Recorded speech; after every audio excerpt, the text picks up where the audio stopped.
أعوذ بالله من الشيطان الرجيم. Kemudian dengan berpuasa, di antara keutamaan yang lain yakni kita akan mendapatkan syafaat dari Allah Subhanahu wa taala. Ya, karena dijelaskan dalam sabda Rasul sallallahu alaihi wasallam, di antara yang bisa memberikan syafaat itu adalah puasa dan Al-Qur'an. Rasulullah SAW bersabda, "As-siyamu wal Qur'an yasfa'ani lil 'abdi yaumal qiyamah." Puasa dan Al-Quran itu akan memberikan syafaat kepada seorang hamba pada hari kiamat. Sebagaimana kemarin telah kita jelaskan, di antara keutamaan Al-Quran, Iqra'ul Quran fa innahu ya'ti yaumal qiyamah syafi'an li ashabih. Bacalah Al-Quran, karena Al-Quran itu akan memberikan syafaat kepada hambanya. Ya. Kenapa bisa memberikan syafaat? Yaitu dengan berpuasa kita menahan dari makan dan minum serta syahwat. Ya, dengan Al-Quran kita konsentrasi, membuka mata kita, murojaah, menghafal, ya, merenunginya, mentadabburinya. Kadang sampai malam, kadang sampai enggak tidur. Itu bagi penuntut ilmu. Apalagi dahulu ketika kita mungkin menghafal di Masjidil Haram, ya terkadang sampai enggak tidur kita menghafal Al-Quran demi bisa menyelesaikan ayat per ayat, surat per surat. Ini hafidina azzakumullah. يا أيها الذين آمنوا كتب عليكم الصيام كما كتب على الذين من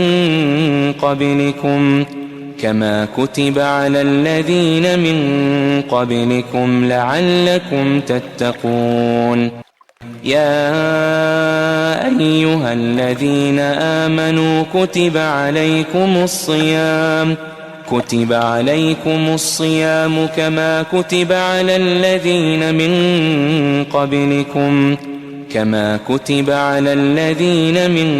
قبلكم لعلكم تتقون.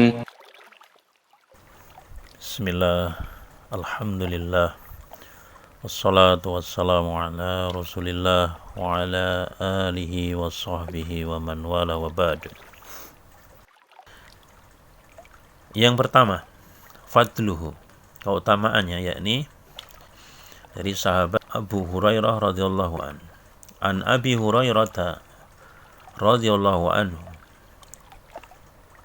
anna Nabiyya sallallahu alaihi wasallam qala, man qama lailatal qadri imanan wa ihtisaban ghufira lahu ma taqaddama min dhanbihi wa man shoma ramadhana imanan wa ihtisaban ghufira lahu ma taqaddama min dhanbihi.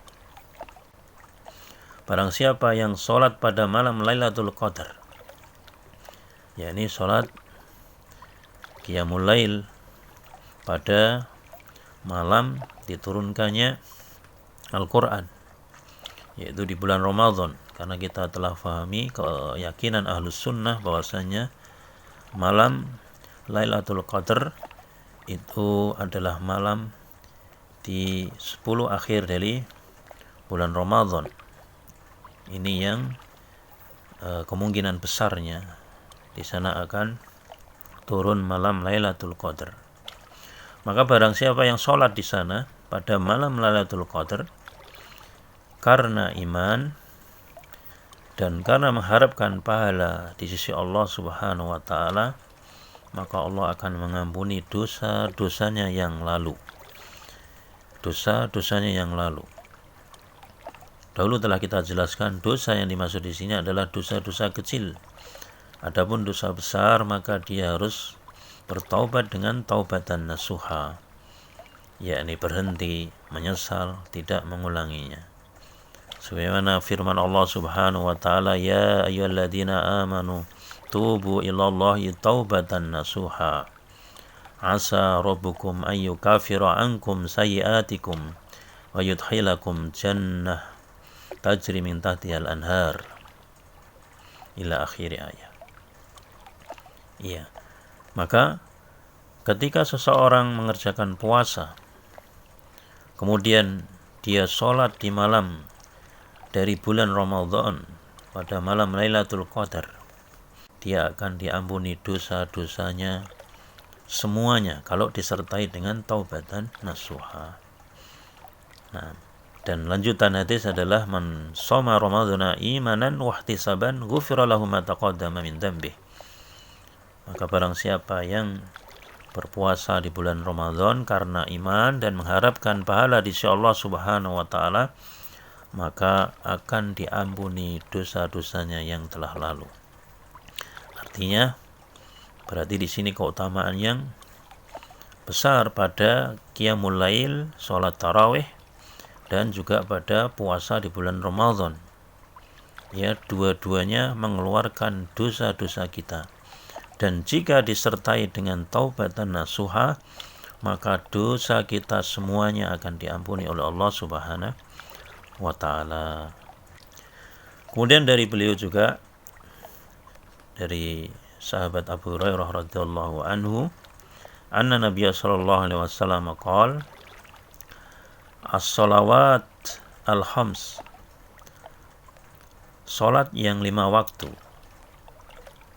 wal jum'ah ilal jum'ah, dan Jumat ke Jumat, dari Jumat ke Jumat, war Ramadan ila Ramadan, dan dari Ramadan ke Ramadan, mukaffiratun lima bainahun, itu akan mengeluarkan dosa-dosa di antara waktu-waktu tersebut. Idajtunibat al-kabair, ketika dia meninggalkan dosa-dosa besar. Makanya ini sebagai catatan bahwasanya dosa-dosa besar itu khusus untuk dia bertobat dengan taubatan nasuha. Ya, di antara dosa besar yang disebutkan dalam kitab kabair adalah misalnya ya syirik, kebid'ahan, kemudian membunuh, kemudian perzinaan, kemudian durhaka kepada orang tua, kemudian yang lainnya dari dosa-dosa besar, mencuri, ya, dan seterusnya. Maka itu memerlukan taubat dengan taubatan nasuha, yakni berhenti, menyesal, tidak mengulangi kalau berkaitan dengan ya dosa bersama hamba, maka ditunaikan haknya dari hamba yang dizalimi atau yang punya urusan dengan dia.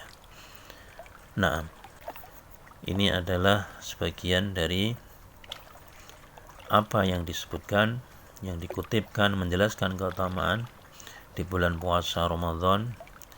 Adapun keutamaan yang lainnya sangat banyak, ya. Kita akan kutipkan sebagiannya untuk semakin memberikan semangat kepada kita di dalam menjalankan puasa di bulan Ramadan.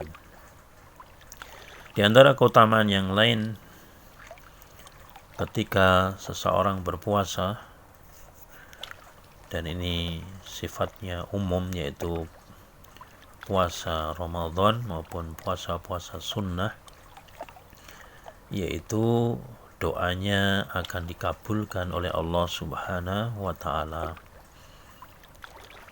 Dijelaskan dari sahabat Abu Hurairah juga radhiyallahu an, Rasulullah sallallahu alaihi wasallam bersabda, salasatun la turad da'watuhum, ada 3 orang yang tidak tertolak doa mereka. Ada 3 orang yang tidak tertolak doa mereka. Yang pertama adalah as-shaim, yaitu yang berpuasa, hatta yuftira, sampai dia berbuka. Ini yang pertama. Yang kedua, wal imamul adil, dan imam yang adil atau pemimpin yang adil. Wa da'watul madlum, dan yang ketiga adalah doanya orang-orang yang terzalimi, tertindas. Taib. Kemudian di antara keutamaan yang lain yaitu orang-orang yang berpuasa dia akan memasuki surga dari pintu khusus, dari pintu Ar-Rayyan. Rasul sallallahu alaihi wasallam bersabda, "Inna fil jannati baban yuqalu lahu Ar-Rayyan." Di dalam surga itu ada suatu pintu yang disebut Ar-Rayyan. Yadkhulu minhu as-shaimun yaumal qiyamah. Maka orang-orang yang berpuasa akan masuk melalui pintu tersebut pada hari kiamat. La yadkhuluhu minhu ahadun ghairuhum. Dan tidak ada yang masuk selain orang yang berpuasa dari pintu tersebut. Naam. Yuqalu aina shaimun. Nanti orang yang berpuasa itu akan diseru, aina shaimun, di mana orang-orang yang berpuasa? Wa yakumun, kemudian orang-orang yang berpuasa itu berdiri. La yadkhuluhu minhu ahadun ghairuhum, dan tidak akan masuk ke dalam pintu tersebut kecuali orang-orang yang berpuasa. Nah, maka selain mereka tidak akan memasukinya. Maka ketika orang-orang yang berpuasa itu telah masuk, maka akan tertutup pintu tersebut. Setelah itu tidak ada lagi yang memasukinya. Ini adalah hadis yang sahih sebagai bentuk keutamaan ketika seseorang mengerjakan puasa karena Allah Subhanahu wa ta'ala. Kemudian puasa juga sebagai apa? Sebagai tameng ataupun hijab bagi para pemuda dari syahwatnya. Karena Rasul sallallahu alaihi wasallam bersabda, "Ya ma'syaras syabab, man istata'a minkum al-ba'at falyatasawwaj fa innahu aghaddu lil basar wa ahsanu lil farj wa man lam yastati' fa alaihi bisawm fa innahu lahu wija." Wahai para pemuda, barang siapa yang memiliki al-ba'ah, adapun yang dimaksud dengan ba'ah dalam hadis di atas adalah disebutkan oleh para ulama, yaitu sudah memiliki kemampuan finansial untuk menikah. Jadi bukan hanya mampu berjima, tapi hendak punyai kemampuan finansial dalam menikah. Nah, maka Rasul sallallahu alaihi wasallam bersabda, "Ya ma'syaras syabab, man istata'a minkum al-ba'at." Yakni maksudnya yang punya kemampuan biologis juga punya kemampuan finansial. Falyatasawwaj, maka menikahlah. Fa innahu aghaddu lil basar wa ahsanu lil farj wa man lam yastati' fa alaihi bisawm fa innahu lahu wija. Wahai para pemuda, barang siapa yang memiliki kemampuan untuk finansial maupun keinginan biologis, maka menikahlah. Karena itu lebih akan menundukkan pandangan dan lebih menjaga kemaluan. Wa malam yastati', maka barang siapa yang tidak mampu, fa alaihi bisawm fa innahu lahu wija, karena puasa itu adalah sebagai obat pengekang baginya. Nah, ini keutamaan yang lain dari ketika seseorang itu bersungguh-sungguh berpuasa. Kemudian dengan berpuasa, seseorang akan mendapatkan pengampunan dari dosa-dosa yang telah dilakukan, termasuk dari fitnah-fitnah di dalam harta dan fitnah dalam masalah keluarga.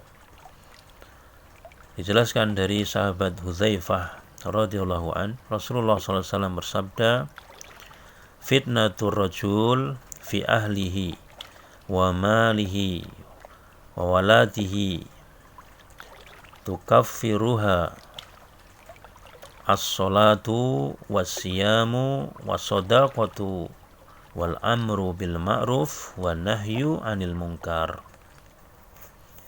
Iya. Keluarga dan anak itu dapat menjerumuskan seseorang dalam fitnah, sebagaimana firman Allah Subhanahu wa taala, ya ayyuhalladzina amanu inna min azwajikum wa auladikum aduwwan lakum fahdharuhum wa in ta'fu wa tasfahu wa taghfiru fa innallaha ghafurur rahim. Sungguhnya istri-istri kalian, anak-anak kalian bisa menjadi musuh-musuh kalian. Maksudnya adalah menjauhkan kalian dari ketaatan kepada Allah Subhanahu wa taala, menjadi fitnah. Dan ini semua ya bisa diampuni oleh Allah Subhanahu wa taala, bisa terhapus dosa-dosa itu, yaitu dengan sholat dan dengan puasa. Yang kita tekankan di sini yaitu dengan puasa. Was-shadaqah, juga dengan sedekah. Wal amru bil ma'ruf wan nahyu 'anil munkar, juga memerintahkan kepada yang baik, berdakwah, dan menjauhkan dari yang mungkar. Nah, kemudian dengan berpuasa, di antara keutamaan yang lain yakni kita akan mendapatkan syafaat dari Allah Subhanahu wa taala. Ya, karena dijelaskan dalam sabda Rasul sallallahu alaihi wasallam, di antara yang bisa memberikan syafaat itu adalah puasa dan Al-Quran. Rasulullah SAW bersabda, asyamu wal Quran yasfa'ani lil abdi yaumal qiyamah. Puasa dan Al-Quran itu akan memberikan syafaat kepada seorang hamba pada hari kiamat. Sebagaimana kemarin telah kita jelaskan, di antara keutamaan Al-Quran, Iqra'ul Quran fa innahu ya'ti yaumal qiyamah syafi'an li ashabih. Bacalah Al-Quran, karena Al-Quran itu akan memberikan syafaat kepada hambanya. Ya. Kenapa bisa memberikan syafaat? Yaitu dengan berpuasa kita menahan dari makan dan minum serta syahwat. Ya, dengan Al-Quran kita konsentrasi, membuka mata kita, murojaah, menghafal, ya, merenunginya, mentadabburinya, kadang sampai malam, kadang sampai enggak tidur. Itu bagi penuntut ilmu. Apalagi dahulu ketika kita mungkin menghafal di Masjidil Haram, ya terkadang sampai enggak tidur kita menghafal Al-Quran demi bisa menyelesaikan ayat per ayat, surat per surat. Ini hafidina azzakumullah. Nah, maka puasa dan Al-Quran itu bisa menjadikan syafaat nanti di hari kiamat. Iya. Kemudian puasa juga penghalang seseorang dari siksa api neraka. Ketika kita ikhlas karena Allah dan mengharapkan pahala di sisi Allah Subhanahu wa taala, maka dengan berpuasa ini bisa melindungi seseorang dari siksa api neraka. Rasulullah SAW bersabda, inna masyamu junnatun yastajinu biha al-abdu minan nar. Puasa adalah perisai yang dapat melindungi seorang hamba dari siksa api neraka. Nah, dan dalam hadis yang lain dijelaskan, dalam riwayat di dalam kitab Sahih Bukhari dijelaskan, man soma yauman fi sabilillah ba'adallahu wajahahu anin nar sab'ina kharifan. sab'ina kharifan. Nah, barang siapa melakukan puasa 1 hari di jalan Allah Subhanahu wa taala, yakni dalam melakukan ketaatan kepada Allah Subhanahu wa taala, maka Allah akan menjauhkan dari neraka sejauh perjalanan 70 tahun. Perjalanan 70 tahun itu jaraknya berapa kilometer? Sangat jauh dari siksa api neraka. Inna fidina azakumullah. Tayyib. Mungkin itu yang bisa kami tambahkan dari keutamaan puasa dan puasa Ramadan secara khusus. Semoga memberikan semangat kepada kita untuk kita menjalankan dengan keikhlasan dan ittiba, pengikutan kepada Rasul SAW, karena itu kunci diterimanya puasa kita, yaitu ikhlas karena Allah dan ittiba li Rasulillah SAW dengan mengikuti contoh yang diajarkan oleh Rasul SAW, tentu dengan bekal ilmu yang kita pelajari ya dari mulai kemarin, dari mulai bab kitab puasa atau kitab shaum. Nah, dan kita amalkan di dalam bulan Ramadan yang sebentar lagi kita akan masukinya. Wallahu ta'ala a'lam bissawab. Subhanaka Allahumma bihamdika asyhadu an la ilaha illa anta astaghfiruka wa atubu ilaik. Assalamualaikum warahmatullahi wabarakatuh. يا أيها الذين آمنوا كتب عليكم الصيام كما كتب على الذين من